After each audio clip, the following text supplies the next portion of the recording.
الحمد لله رب العالمين، والصلاة والسلام على خير خلق الله محمد وعلى آله وأصحابه الكرام وتابعيهم بإحسان إلى يوم الدين. ربنا أرنا الحق حقا وارزقنا اتباعه، وأرنا الباطل باطلا وارزقنا اجتنابه. ربنا آتنا في الدنيا حسنة وفي الآخرة حسنة وقنا عذاب النار. برزان وخوشويستانم لخزمت تفسيري سورة توبة لآيات حفظ وهجدة لدرسي بيشو باسي أومان كرك مشركين بوانية عمارتي مزقوت كانوا مزقوت كان آودان كانوا لحالتك شاء آوداني كانوا أبيت الشاهدي لسر أوي ككافر بيدين شك آوداني أوان بكفر ونفاق ويا أوان كرد وكان هل وشاوته لآقرا خالدا أواني كمزقوت آودان أكنوا كسانك كإيمانيان هي بخوا بروجي آخرة نيوجا كان جيب جي أكن زكاتيان در أكن ولم يخش إلا الله لهيج كسيق ناترسن خشيتيان إلا لأخوانا بجل جلاله أوانا لمهتدين خواهي قوله هدايتي داو نوران ميكردون دواي أما داستانك وإم رب العالمين تومارك عباس إمامي بيغمبري خوا صلى الله عليه وسلم إيماني هنابو لناو مكة بن هيني ما بويو لغزوي بدر كاتك بأسير جيرا زورق لهاولان تصوري أنوابو كعباس لناو مشركين ولقل مشركانا حتى بويا فتحي مكة تأخير كرا لبيعة الرضوان بيعة دراو أوهم الركوت نكرا لبينابي أو إيمان داراني كبن هيني مونتو لناو مكة كسبي النازانه وبيغمري خوا صلى الله عليه وآله وسلم إرشادي كردون كل شوين إخوانا بمنوا وأوانه كان لنا ونكجرين. عباس كاتك لغزاي بدر جيرا أسير كرا تا بيغمري خوا صلى الله عليه وسلم إرشادي هاولاني كركا كز عباس نكجت نفرمو عباس إيماني هي بس فرمي كز عباس نكجت كاتي عباس بديل جيرا هاولان تفاخريان أكل لبيني خويانا كان روايتك هاتوا ما يشكل الروايات كانيان كواحدي لأسباب النزول هنا ويتي وتيان إما إيمان من هنا وإما هجرة من كردوا أي عباس تومامي بيغمري صلى الله عليه وسلم وتا جهاد ما كل بينا خوي توبو نايكي توبو إيمان ناهني نانا زاني إيمان دارا أيج لو والله ما وتي كاك إيوه خريكي هجرة نو خريكي جهاد وإيمان تان هنا منش خريكي آوين بحجاج ومزقوتي حرام باقكم وتعميري أكم هاولان أم قصيان بلا وسير بو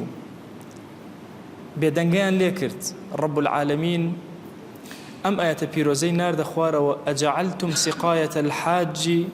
وعمارة المسجد الحرام كمن آمن بالله واليوم الآخر وجاهد في سبيل الله لا يستوون عند الله.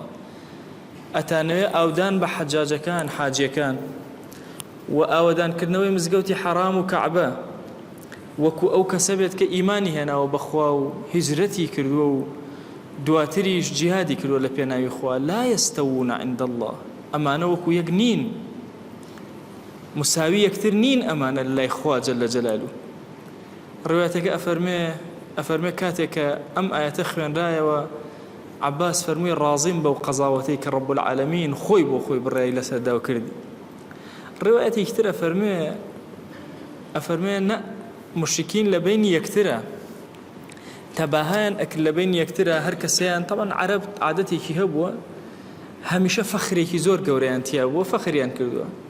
حتى أفرمي قال هيتي أندزنك وتايا أهاتن أم دوكسي عرب هاتن سريان أخسنا أو بزان كاميان زور ترأتو أنا سري لنا أو به الله تو فخريان بو أكدو شعريان بسري كتير أود. أفرمي عباس لقال طلحي كوري الشيبة طبعا طلحة كليلي كعبة بدس أو طلحة منتي أكر بسر عربة أو تا كليلي كعبة بدس منوي منم أي كمو هر كاتب لنا وكعبة شا أخوم عباسيش لبرانبريا وتي من سقايتي حاجة كمو مزقود أودان أكمو لدواترة هردو كان بيكوا إمام عليان بيني إمام علي جوتي جائوا يكيكتان هاتو كل كعبة بدسوا يكيكشتان ئەوە تا عیمارەتی مزگەوت دەکات و ئاو ئەبەخشێ بە حاجیەکان منیش ئیمانم هێناوە بەخوا و هیجرەتم کردو و جیهادم کردو. رب العالمين أم آياتي هنا يا خواروا أجعلتم سقاية الحاج وعمارة المسجد الحرام كمن آمن بالله واليوم الآخر وجاهد في سبيل الله أم دوانا وكو يقنين لا يستوون عند الله. وشي السقاية لزمان عربية بو سيشد بكارية سيشد أو شوينيك آويت ياكو أبيتوا هر بيوتر السقاية أو دولتيش كآوي بي أدي بخلق هر بيوتر السقاية العربية إيشكش هر بيوتر السقاية أو بخشينكش عمليك بيوتر السقاية هرشي لسوزني في عالبي أو هاي مثلا علي زراعة علي صناعة يعني إيشي زراعة إيشي صناعة كعلي سقاية يعني إيشي سقاية هم أوان أو كلماتنا أولا سوزني في عالته بوشي وازده حتى لا يخومن علين خياطة غلطة بيقول خياطة العربية خيك كسريه لسر أو وزنية مثلا علين حدادة نالين حدادة وهكذا زور كلمات كان تركا لسر أو وزنه إنجا بمعنى عملية كده لقرآن دوان بكار هاتو شي سقاية بو عمليي أو دان بكار هاتو بو دولتش بكار هاتو دولتش أو دان أفرمي لباسي يوسف عليه السلام أفرمي فلما جهزهم بجهازهم جعل السقاية في رحل أخيه. السقاية يعني دولتشي مليك أو دولتشي كآويت يا أخوار دوا لهندي الروايات هاتوا علي أو دولتشي كشتيان بي وخسيان الناوي بزو هلايا شكو بيشتر رب العالمين باسي الصواعي ملكي كردوه الصواعي ملكي بتشي هنا وبسقاية هنا جعل السقاية في رحل أخيه يعني أو دولتشي كملك آوي بي أخوار خسيان الناوي بلام لير السقاية بعمليك أو تريه يعني أودان يعني أو بخشين أفرمي أجعلتم سقاية الحاج أو بخشين بحجاج كان وعمارة المسجد الحرام أو دان كنوي مزقوتي حرام بو قورية أما وكو إيمان بخوا وبروجي آخرة الجهاد نية لا يستوون عند الله وكو يكنين أمدوانا بلكو إيمان بخوا بروجي آخرة الجهاد لبينا يخوا زور قورية دو كردوا طبعا هر دو كردوا كهر باشا بلام أما ترازوي خوايا جل جلاله بو بيوان طبعا إنسانك أقر بينيت صفتكي تنهادو صفتي تيابه سقاية عمارة كسي كتير بلام إيماني نبي كسي كتير بين إيماني هبه بخوا بروجي آخرت لقلت شيا لقلت جهادي كربي لبيناوي خوايا أم دوانا للترازي خوايا داني كاميان قرسترا مؤمن زور قرصة أو كإيماني هي زور قوري الله رب العالمين لا يستوون عند الله بهيش يوازق أمانة للا يخواوك ويقنين طبعا لمسألة مقايسي إيمة ومقايسي خوا جل جلاله زور دورة تصورك اللي زورك لكرده وكان إيمة بقياسي خومان أمانة يشد ببيوين برحمتي خواشدنا بيوين حتى لقد ظالمانا لقلب يدينانا هميشين أو بغزوكيني لدلي خومانا بيوانا أكين أنتو تصورك أجر كسك أهل كبائر به بلام لأمتي بيغمبر به صلى الله عليه وسلم إما بسوك سيريكي تصورك جاري وهي أم كسك لأهل كبائر برشفاعتي بيغمر أكي صلى الله عليه وسلم لبيج إما أشتنا وبهشتوا أو ميزاني خواه وترازي خواه مقياس لله خواه شوازي كتيرا لو أشتو كسك أبيني لمزقوتاي وجوان ومرتب أما هم علامتي باشن كسي كتير أبيني زور ناملتزم وكم ملتزم لو أشتو تصور كي بلاي أم دوانا أميان باشترا طبعا للدنياوي شوائم تصورك يعني شو حكم بظاهر أدين بلام رب العالمين سيري ضلي إنسانا كان سيري كرده وكان يناك أم ضلي تشني ساغ أبو أخوة وتشني لقى الخوايا بوي مقاييس لله إخوة جل جلاله زور جواز بوي لما شاء فرمي لا يستوون عند الله بش معنويك كإيمان بأخوة جل جلاله زور قوريه كافر بيدين أجر أو بدا بحجاج مزقود بكاتوا مزقودي حرام تعميرك هرشي بكا هيس فائدة بينا جينا ممكن لدنيا وصفك بكري سنايك بكري صفاصك بكري يا أخوة باداشتك لدنيا باتا ولا سر أوا بلام لآخرتها صاحبي هشتيق النية والله لا يهدي القوم الظالمين. خوا جل جلاله هدايتي قلي ظالمان نادا. لما سلي هداية دانا زور كات مسأليك آلوز لذهن ما ندروس أبي باشا هداية بدسي خوايا جل جلاله كهداية بدسي خوايا كافر قناهي تشي كاتيكوا ببي هداية أروى. طبعا ما دو هداية من هي لدينا هداية عام وهداية خاصة. هداية عام خوا هداية كافر ومسلمان أدا هردو كان لقرآن بيروزا أفرمي وأما ثمود فهديناهم فاستحبوا العمى على الهدى. ثمود إما هداية من دان بس خويا ويسيان شوين كويريب كانوا هدايتيان ورنقرد. أي باش أجر هدايتي دان شون أوان وريان نقرد وقبوليان نقرد. قرآن تنها بو مسلمان نهاتو ومسلمان وكافر هاتو. بيغمبران تنها بو يكز نهاتو وما أرسلناك إلا رحمة للعالمين. نكافر ومسلمان بو جنوكش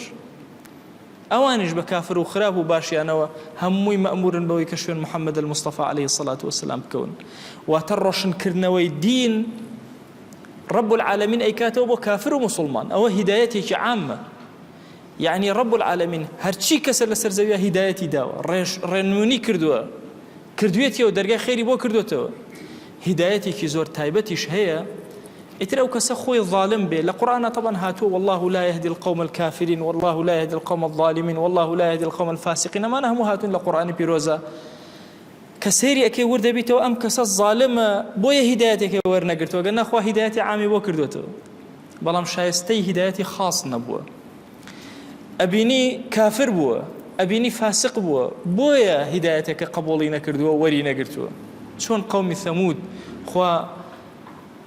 هدايتي دان خويا شون غيري هدايتي هالبجار. الليرة دروازي بو إما أكريتوا كآية قرآن ودراسي قرآن ودراسي إسلام واجبي تنها سر مسلمان يا سر غير مسلمان.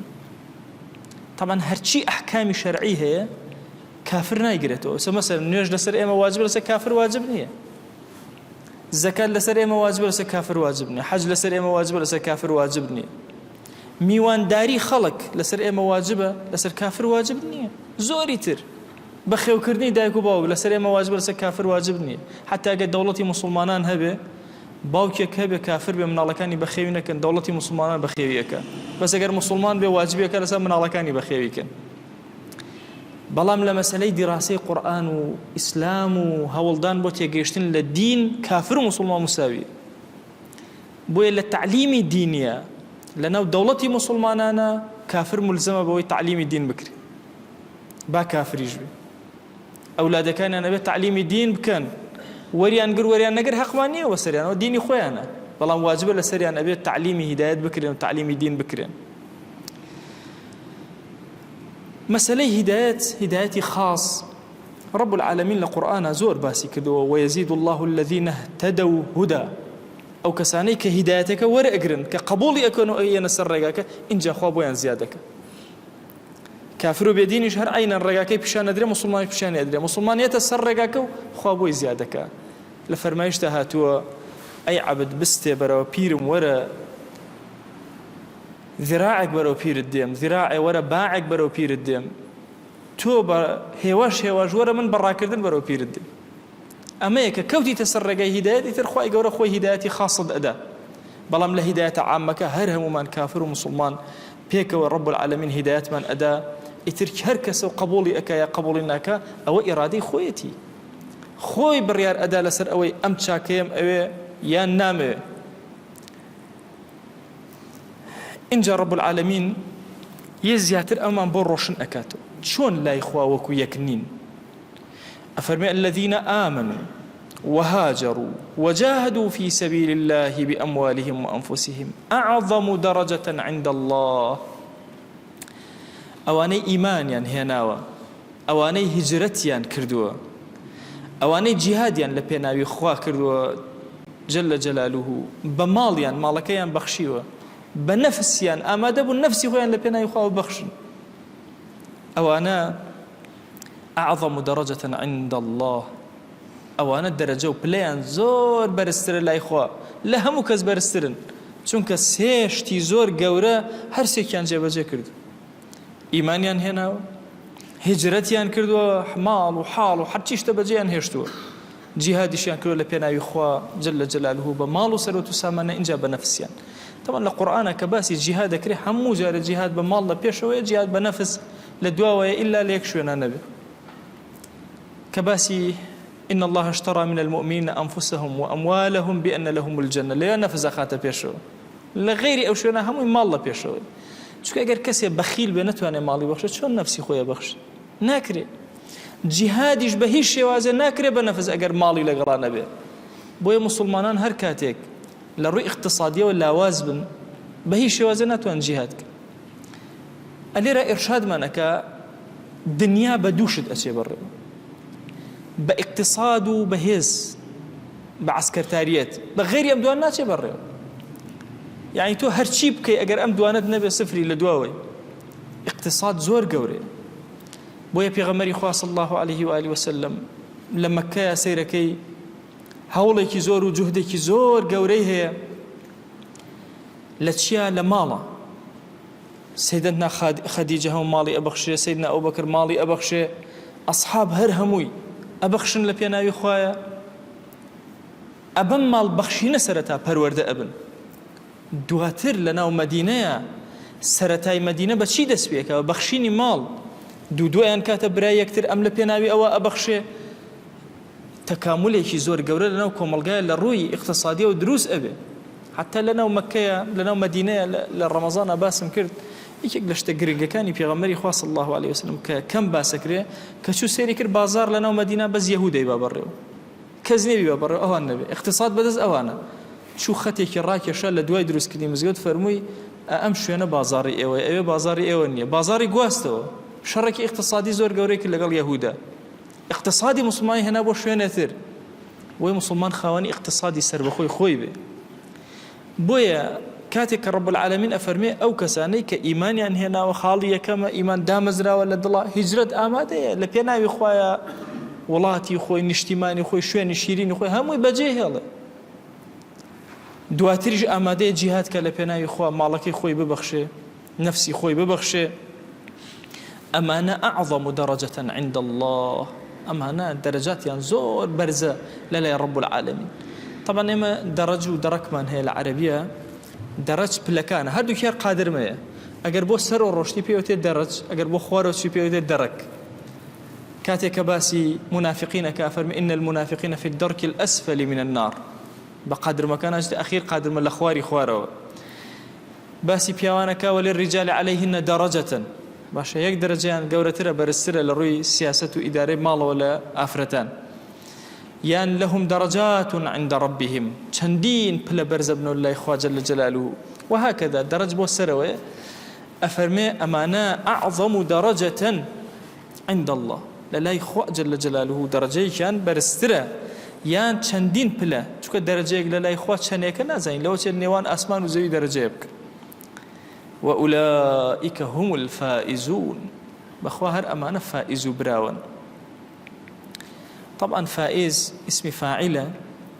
لفاز وهاتوا فازج لفوز وهاتوا بوي لمصدر كالين الفوز فوز بمعنى شيء ذلك الفوز الكبير ذلك الفوز العظيم لقرآن الراغبي أصفهاني أفرمي الظفر بالخير مع السلامة خيرك زور قورو دس بكوي وسلامتش بحيش خرابين يترد أو بيوت فوز أفرمي أولئك هم الفائزون أمانك على براون يعني براوية كهيجنا راحت يقنا يتريان زور بس سلامتي براون همو سلامتي كان دزگير بوا وخيرك زور قورشيان دزگير بوا أم بابتي السلامتية كسلامت بونو أم خير قورشيان دسكوتو فائزن تنها إيمان دارك فائزة يعني إما كاتي كما ملائكين سير الدنيا أكين لو أتي مسلمانك شهيد بكري يعني الله توا أم كسك وتايبي هات بلام هو فائزة هو بردويتيو لو أتي مسلمانك امتحانك يزور قرز بكري يعني كي الله امتحاني قرز بكري عزیزانم وا تەسەوور مەکە تۆ هەر بە چاکە ناوە ببرێ هەر بە باشە ناوە ببرێ هەر تۆ بە کەسێکی باش حساب کرێ مەرج نییە لەوچی خوا ئیمتیحانێکە شخصیەتەکەت بڕوە ماڵەکەت بڕوە کەسایەتیەکەت نەمێنێ ئەولادت بمرێ ئەنواع جۆری مەسائب لە دنیا زۆر زۆرە بەڵام تۆ هەر فائزی چونکە تۆ لە لایەکی ترەوە فائزی کە بریتێ لە فائزە معنەویەکە لە بەردەم رب العالمینە فائزی ئەم فەوزە چی ئەم فەوزە آياتي دواء أو مارون كاتوا أفرمي يبشرهم ربهم برحمة منه ورضوان وجنات لهم أفرمي مجديان أدريتي كي مجدكان أداتي ربهم پروردگاريان مجدكان أداتي رحمتي خوي بسريانا أبارين رضواني خوي رضامندي خوي بسريانا أبارين جناتيان بي أبخشي لهم فيها نعيم مقيم كومال النعمتي بردوامي تيا لنا وبهشتا طبعا يبشرهم وشيء بشارته مجدان لبشري إنسان وهذا بشر إنسان بشري هي إنسان أمدو شهر دو كيبو مروف بكارية إنسان لقل شيء لقل بشر لقرآن بيروزا كاتي سيري بشر أكي وشي بشر هميشه وبشر ظاهري أكي إنسان هاتو إنسان بولا أنا معنى كان إنسان هاتو إنسانيتي إنسان كما أبي جاري وهي لقرآن إنسان بمعنى بشر دي بلام زوريني كاتا كان إنسان بو شيء بو بشر معنى كي إنسان دي بشر بو بشر ظاهري كي دي زور أم حالة بكار هاتوا أفرمي وهو الذي خلق من الماء بشرا لأو رب العالمين بشر يقدروسه يعني بشر مادية كي إنسان لأو دروس كراو إني خالق بشرا من طين بملائكة الله من بشر يقدروسه كم بشر ظاهري كي لقر دروسه كم معنى كي ربطي بخواه وهي جل جلاله أو أفرتاني بدوري زلخاوب يوسفيان بيني بو جمال وجوانية فرميان ما هذا بشرا كرة أما هر بشرنية أم بشر ظاهرية لظاهري إنسان ناسي أو عند جوانا حتى بشر ظاهرية كله هي إنسان ناسي أبشرا منا واحدا نتبعه كفرك بشر وخوار وكو يما وايا بشرك وكو يما شوين نفر بكين لخومان أيوة ملائكينا ولا من بويا رب العالمين فرمي كاتيك ماسي بيغمري خواك صلى الله عليه وسلم فرميان بلي إنما أنا بشر مثلكم من لروي جست وحيش مليه وزياترنية هر وكو إيوام بشر بكار يعني بشر ظاهريك وكو إيوام بلام لا بشر معنويك يوحى إلي ككستا النيتان وتنهى من هم أو فضيلتك بيغمر صلى الله عليه وسلم فكريك ولنا وتكان زياتر كباسي وكرا بيغمري خوا صلى الله عليه وسلم بشرك وكو بشر كان يا باشا لروي ظاهريه وكو قابل حكي اللي اما زياد نبو بشرك وكو بشر كان بس اما باسي انسانيته ومعنويته باسي انسانيتك بيغمري خوا صلى الله عليه وسلم تابد من دي خصوصيتي خوي هي بويا لما زبي امام الشافعي افرمي خوينا كان بيسن وانيا ومشهوره هم ما نسازانين خوين بيسا قال بلاشته وبين نجي بيوني أي باشا خواني بيغمري خوا صلى الله عليه وسلم بيسا كإمام السيوطي أفرمي خير بيزني أفرمي يشك لها ولان خواني بيغمري خوا صلى الله عليه وآله وسلم كالشاخ كرابو خوار ديو كوروتيان فريبا مجة بيرجع وانا نيرش خوار ديو بيغمري خوا صلى الله عليه وسلم نهي لنكر يا بلا بيست خوار فرموي لا شيء تو أقري برناك شكل لك الله شيء مناتيك الله بدليل أما أفرمون خواني بيغمري خوا صلى الله عليه وسلم أجر بلا شيء كسيك وابو أنا يرجعك دروسته يا دروسني لما زي إمام الشافعي دروسته چونك خصوصيتي بيغمري خوا هي صلى الله عليه وآله وسلم خوا ما بشرية كشيتي أو علماء بالتركيز وسيري باسي أو بشأ كان كبشريتي بيغمر صلى الله عليه وسلم يشغل هاولا نفرمي قاروريكم دانابو قاميشكم دانابو عرقي بيغمري خوام تأكر صلى الله عليه وآله وسلم تيوبو تشيته والله تيكلب عتركماني أكم همو عتركمان بو خوشك خوشتري أكا بوركي تثبيتي أكا كأيدي لخو زور أمانته لقل أوا إنما أنا بشر مثلكم بلام يوحى إلي يكوم الفضيلة دومت فضيلتي بيغمري خوا صلى الله عليه وآله وسلم زور قوري إنساني مسلمان قد لقل خوشويستا كما ملأكا مامەڵەیەکی ئاسایی ناکە دەنگ بەرزکردنەوە یەک بەسەریە هەر دەنگە بەرز بێتەوە بەسەریە کردەوەت هەڵەوەشێتەوە. ابن تيمية لكتاب الصارم المسلول على شاتم الرسول أفرمي الصارم المسلول أفرمي خواي جورا باسي ويكر ولا ترفعوا أصواتكم فوق صوت النبي لدواء أفرمي أن تحبط أعمالكم ككردوا كانت هل أوشيته بم دنگ برس كرنوا أفرمي حبطي عمل لقرآن تنها وكفر وشرك بكرات على الدنگ برس كردوا كافر بي مشرك بي بويا مسألة بيغمري خوا صلى الله عليه وسلم خصوصيته كي زور تايبته توزق لدرسك لا ما دا بس لسوي شيء بشر قال إنسان لقرآن يا أيها الإنسان ما غرك بربك الكريم زورتر لبابتي ذم إنسان بكاري بو صفات خرابكاني إن الإنسان لظلوم كفار ماشا كابو إنسان بشر أم دوانا بي أقام الليبي كاتك أخواي قورا باسي إنسان أكا باسي بشر معنوكي أكا قلنا مادكي نظلوما نكافرة بويا إنساني مسلمان وكو بشر رقي لكافري جنابته وكو بشر أو وكو إنسان رقي لأبته إنسانيتي أو كسل الروي معناه دايكو باوك كافرن يقدن كالرقي دايكو باوكي لأنابته ودايكو باوكتن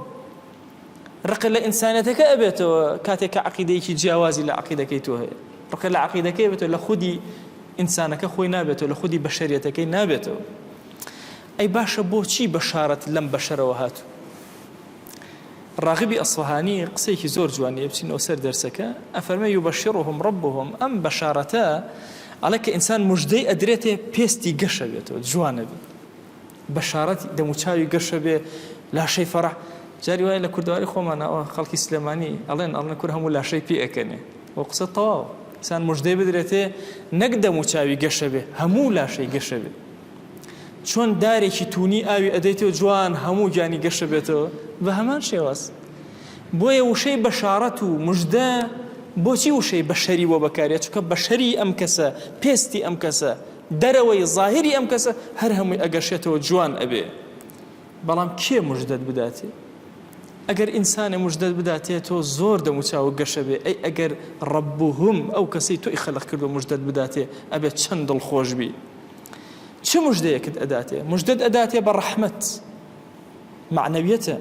بەرزوان ڕەزامەندی خۆی اینجا بەشێ مادەش بە جەنات بە بەهەشتەکان لهم فيها نعيم مقيم ئەو نیعمەتانەی کە لەوێ هەن لێرە ئێمە نیعمەتی زۆر ئەبینین بەڵام مقیم نین داوامیان نییە نیعمەتێکە مدەتێک هەمە نامێنێ لە دەست من ئەڕوا بەڵام لە بەهەشتا نیعمەتەکەت مقیمە بەردەوام ئەمێنێتەوە خالدين فيها أبدا نترسن خوتان بمرن لبهشتان نا خالدين فيها أبدا بردوام أوان لبهشتا أمين نوا إن الله عنده أجر عظيم خوي جورا أجرك زور عظيم ورا خوي عظيم خوي بالله أجرك عظيم بيتشان عظيم بدل ما ناتينا بريو بخيال ما ناتينا بريو إمام آلوسي نظر من رأيك شيء لم تبيروزا أفرمي سيمج ديدا فرمووی ڕەحمەت ڕێضوان جەنات سێ موژدە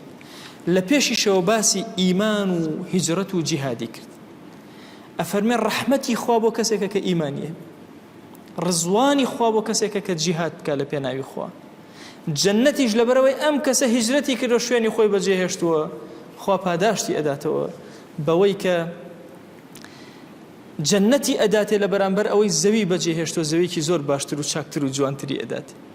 أو تفسيري كي جوانا كإمام أيكا أفرمي أمس شتي باس كردو لإيمان دارانا كأما واي كردو كأوان وكو خلقي كافر نبنو درجاتيان برستر بي ودرجاتيان عالي بي أفرمي لبرانبرا سي پاداشتي زور تايبتي بوداناو أهلي بهشت كأسنا وبهشتوا رب العالمين الله هل رضيتم هو أهلي بهشت راضيبون لمن وما لنا يا ربنا خوا ئێمە چیمان هەیە بۆ ڕازی نەبین نیعمەتانێکی داوە بە ئێمە بە کەس کەسێ نەبەخشیوە لە پێش ئێمە ئێمە چیمان هەیە نا أحللت عليكم رضواني فلا أسخط بعده أبدا أو الرضواني خون بسرتنا دابا قد لا تنتورنا بما عبدك أنا متر للروايتك فرمي رب العالمين فرمي هشتا ماوى يا عبدك أنا سروي أمانة ماوى مزيد ماوى زياتر ماوى أيك رب العالمين خوان بشان أدا پێغەمبەریان صلی الله عليه و آله وسلم لە شەوێکی مانگە شەوی چواردا فەرمووی چۆن ئەو مانگە ئەبینن ئەوە لە بەهەشتا پەروەردگاری خۆتان ئەبینن بە چاوی سەرتان ئەبێ چه مژدەیەکی گەورە بێ چه جەماڵێ بێ ئەم هەموو جوانی خەلق کردووە ئەبێ چه جەماڵێ بێ رب العالمین تۆ چۆن بیبینی بە چه شێوازێت نازانین بەس ئینتیزارەکەین لەو ڕۆژەیە رب العالمین ڕزوانی خۆی بەسەرمانە ببارێنێ بە ئەم چاوانەی سەری خۆمان بەبێ ئەوەی هەست بە ناڕەحەتیە بکەین رب العالمینی خۆمان ببین ئەم ئاەتە پیرۆزانە ئیرشادی ئێمە ئەکەن تەرازوی خۆتان بەکار مەهێنن تەرازوی رب العالمین بەکاربێن ئەو کەسێک کە کافر و بێدینە هەرچی ئەکات ئەگەر کاری چاکەشکە ئەگەر عیمارەتی مزگەوت بێ و ئەگەر ئاوی حەجاجیش بێ لێ قبول ناکرێ ئەو کەسەشی کە ئیماندارە هەموو کردەوەکانی لێ قبول ئەکرێ ئیمانی لێ قبول ئەکرێ هیجرەتی لێ قبول ئەکرێ جیهادی مالی و نەفسی لێ قبول ئەکرێ لە بەرامبەریشە پاداشتی زۆر گەورەی بۆ دانراوە ڕەحمەتی خوا ڕزوانی خوا جەناتی خوا چاوەڕێک إن الله عنده أجر عظيم أجرك زور قول لا إخوة تشاور منك خويا بخاتي قوري خود لأجري خود ببشمان مك يا رب العالمين خويا رزواني خود بسرمانا ببارنا رحمتي خود بسرمانا ببارنا لبهشتا لخزمتي في غنبرة صلى الله عليه وآله وسلم كومان كروا يا إلهي إيمان من دام زراوك يا إلهي إيمان من دام زراوك يا إلهي داوى اللي أكن بناوي جوانت بصفتي برز باسم عظمت رحمته وكرمي خود بسلمانا ببارنا عفو وعافيتي خود بسلمانا ببارنا خويا دام زراو من كلا سر دينكت هداية من بدا يا أكرم الأكرمين خويا داوى اللي أكن بناوي جوانت بصفتي برز باسم عظمت خويا كان إما جناهي زور من برز كرتو شام من لرحمتي توي خويا لهمو جناه كان من نبورة جناه بأشكره كردو من عفو منك جناه بپنهان كردو من عفو منك گناه نمن زانی کرد من عفو من که گناه زانی من و بأدب یا إلهی عفو من که گناه لمو پیش کردو من عفو من که گناه لمو دعای کین و فریای توبه ناکین عفو من که یا إلهی برکاتی اسمان و زوی خود بسرمانا ببارنا یا إلهی داوال لی اکین برحمت و کرمی خود بمهربانی خود یا إلهی ئەو گرفتانەی کە هەمانە هەمومان بۆ چارەسەرکە بەخوا ئێمە زمانمان کولە یا ئیلاهی لە باسکردنی گرفتەکانمان هەموو خۆت عالمی بە حاڵمان چی باشە بۆ دینمان بۆ دنیامان یا ئیلاهی پێمان عەتاکە ئەوەی خراپە بۆ دینمان و بۆ دنیامان پارێزراومان کە لە یا ئەکرەمە الئەکرەمین خوایە لە بەڵام موسیبەتی ئەم ڕۆژگارە ڕزگارمان کە یا ئیلاهی داوا لێ ئەکەین خۆمان خزم و کەسوکارمان دایک و باوکمان یا ئیلاهی منداڵ و خێزان و هاوسەرمان خوشک و برامان دراوسێمان خزمەکانمان تەڵەبە و قوتابیمان هەمومان پارێزراو کە لە فتنەکانی ئەم زەمانە یا ئەکرەمە الئەکرەمین خوایە بە ئیمانەوە بمان ژێنە بە ئیمانەوە بمان مرێنە لەسەر دینداری بمان ژێنە لەسەر دینداری بمان مرێنە یا ئیلاهی داوا لێ ئەکەین خۆشترین ڕۆژەکانمان ئەو ڕۆژانە بێ کە بە لیقای تۆ شادەبینەوە یا ئەکرەمە الئەکرەمین خوای گیان داوا لێ ئەکەین بە ڕەحمەت و بەزەی خۆت خۆشەویستی دڵی ئێمە بگەێنە پێغەمبەری خوا صلی الله عليه وسلم یا ئیلاهی سڵاوی ئێمە پێ بگەێنە یەک ناومان لە خزمەتیا بێنە یا ئیلاهی داوا لێ ئەکەین بە ڕەحمەت و کەڕەمی خۆت بە بەزەی خۆت ئەم چەند کەلیماتی تەفسیرمان کرد لە کەلامی تۆ یا ئیلاهی داوا لێ ئەکەین بیکەرە نور بۆ ژیانمان بیکەرە نور بۆ ناو گۆڕمان بیکەرە نور لە سەرە مەرگمانە بیکەرە نور یا ئیلاهی لە ساحەی مەحشەرمانە یا إلهي بكر شفاعت كاري روجي محشرمان بهوي أم كلماتنا يا إلهي لبهشتا برزمان كرو يا رب العالمين آمين آمين والحمد لله رب العالمين وصلى الله على سيدنا محمد وعلى آله وصحبه وسلم تسليما كثيرا أبدا إلى يوم الدين خواهي قول لقناه من شيء أجبوري خواهي من قبلك